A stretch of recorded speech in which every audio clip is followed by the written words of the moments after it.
So do you actually need a super expensive holster to effectively run and carry your EDC? Welcome back to the Muzzle Broke channel, everybody, and today we're going to be talking about shit tier holsters versus some mid-tier holsters versus super high-end expensive holsters. Is there really a difference, and should you be dropping a ton of cash on an EDC holster? To me, holsters are one of those areas where you can really get holsters as cheap as like $5 or $10, and you can get holsters like going into the $200-$300 range. And when I first kind of started carrying guns and using holsters consistently, I really kind of had a hard time figuring out which holster would work best for me and how much money I really needed to spend. As I'm sure you've heard me rant before, everything in the gun space is like ridiculously expensive, especially when it comes to holsters. I mean, these are really just pieces of plastic. Of course, you can get some leather holsters too, but those are honestly pretty outdated, and pretty much everyone nowadays is rocking these Kydex holsters. And there's a good reason for that. They're relatively low profile, they're relatively lightweight, and they're relatively effective.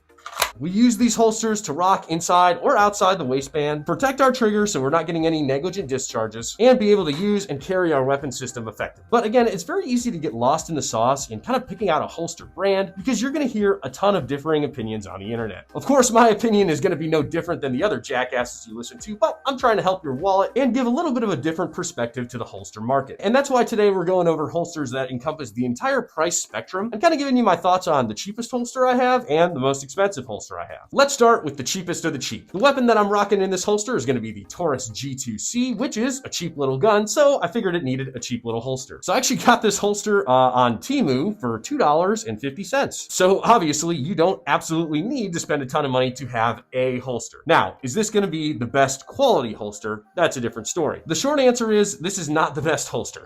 Now, to its credit, it retains the weapon and it covers the trigger guard for me. It's pretty lightweight, it's pretty low profile. Now, just feeling the Kydex. This is not the strongest plastic. I haven't really dropped this and it hasn't really broken, but it just feels a little bit shittier, for lack of a better word. Now, one thing specifically about this holster that drives me a little nuts. It does have a retention screw, so you can adjust the retention. Even though I'm not really carrying this gun a ton, this retention screw always seems to be loose. I really do feel like I have to take this out and tighten the retention screw at least once a week, which is that an incredible deal breaker? Not necessarily, but it is a little annoying. I'm not gonna say you always get what you pay for, but in this situation, I don't know if I'd feel comfortable rocking this every single day if this were my one and only EDC setup. That being said, this holster was cheap as shit. And if you're balling on a budget, which I understand a lot of us are, it's not a terrible option. It holds the firearm, it retains the firearm, it has a clip for the belt, it's gonna cover and protect that trigger from negligent discharges, and it works decently drawing. So even though this holster is under $5, it's actually not a horrible option. Ramping it up in cost just a little bit, I'm gonna talk about this holster I got for the Glock 17. So this holster I actually found on sale on Amazon for $10.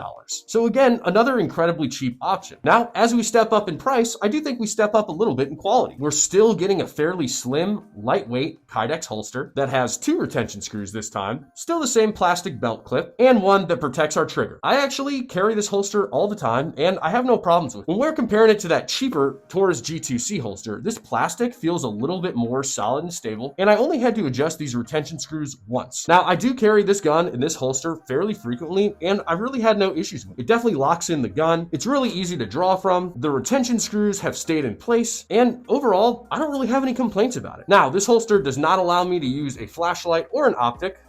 But honestly, I don't really prefer running an optic or a light on my EDCs. That's just kind of a personal preference. You can see my other video on that if you're curious why. So I don't really mind that it doesn't let me use those 2 attachments. Again, I don't think this holster is anything incredibly fancy, but it absolutely does the job. It's lightweight, it's sturdy, it's stable, it holds my gun, protects my trigger, and allows me to carry. Ramping it up in cost just a little bit, we're gonna talk about my holster that I'm rocking for the P365 Legion. So this is actually gonna be the first holster on the list that actually has a name brand associated with it, and that is gonna be a Max Tour tactical holster that I got on Amazon for about 25 bucks. Again, nothing incredibly fancy about this holster. Now this one is a carbon fiber holster, so it does kind of have that cool carbon fiber texture, which I do appreciate. It's got a retention screw, protects the trigger, and it's got our little plastic belt clip as well. Now, in comparison to the other 2 cheaper holsters, This one is actually a little bit more refined. It's not as boxy. It actually fits the curves of the weapon a little bit, which does decrease some of the holster size. And this one actually does, because it is carbon fiber, feel quite a bit lighter and more sturdy than those other plastic holsters. Just like with that other Glock holster, I've only had to tighten the retention screw once, and it's held up very well. This is the holster and the gun that I carry most every day and the most often, and for me, I've never had any issues with the holster. I've practiced draws with it a ton at the range, so it's definitely been put through its paces. And I don't really have anything negative to say about this holster at all, so shit man, for 25 bucks, you really can't beat this one.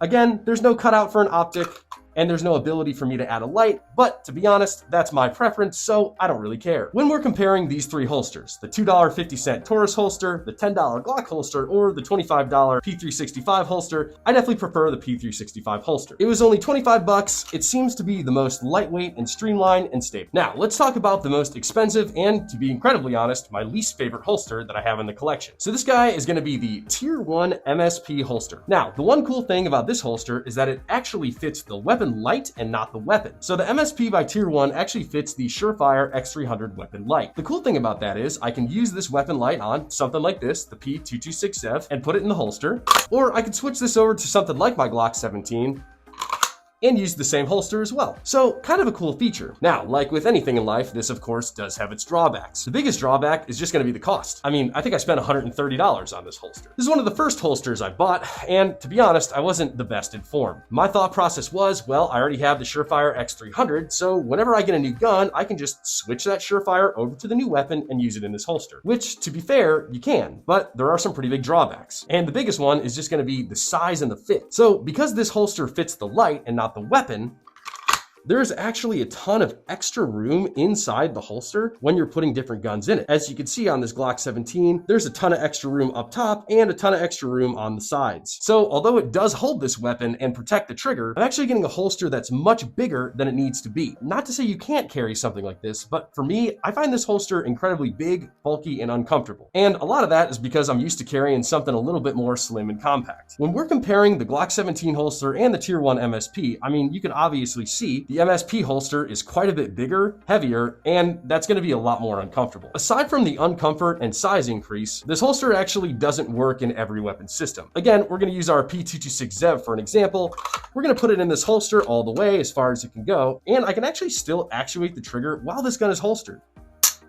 So that's no bueno. So although this holster does allow me to use a multitude of different guns, it's kind of that jack of all trades and master of none. I can put a bunch of guns in it with that weapon light, but it's not gonna fit any gun very well. And it's not a cheap holster. In my personal opinion, I don't think this is worth it. I would much prefer any of the three other holsters that are actually designed to fit a singular weapon system than something like this that's just gonna fit a weapon light. Now, there are other high-end holsters that will fit weapons specifically, but for someone who does like to switch up their EDC, it's not an incredibly practical option. I don't really want to spend $150 every time I'm trying to rock a new EDC. And in my opinion, the most expensive holster I have in the collection, the Tier 1 MSP, is actually going to be the worst value. I am much going to prefer to rock a cheaper holster that's specified for a weapon system that I feel comfortable with. Now, of course, there's going to be different schools of thoughts and different holster brands, and everyone's going to have their opinion. The point of this video is to really just go through and show you my opinions and let you know that just because you're buying the most expensive holster doesn't necessarily mean it's the best. If you wanted my honest opinion, I would buy 3 or 4 different holsters on Amazon for your weapon, try them out at home, and return the ones you don't want. It really is going to come down to what feels the best for you and what's going to allow you to carry that gun with comfort so that you're actually carrying it every single day. Alrighty guys, I appreciate you tuning into this video today. If you could hit me with a subscribe, I would really appreciate it because I really do love producing this content for y'all. If there's ever anything you want to see, hit me down in the comments, let me know, we'll make it happen. Appreciate you tuning in, boys.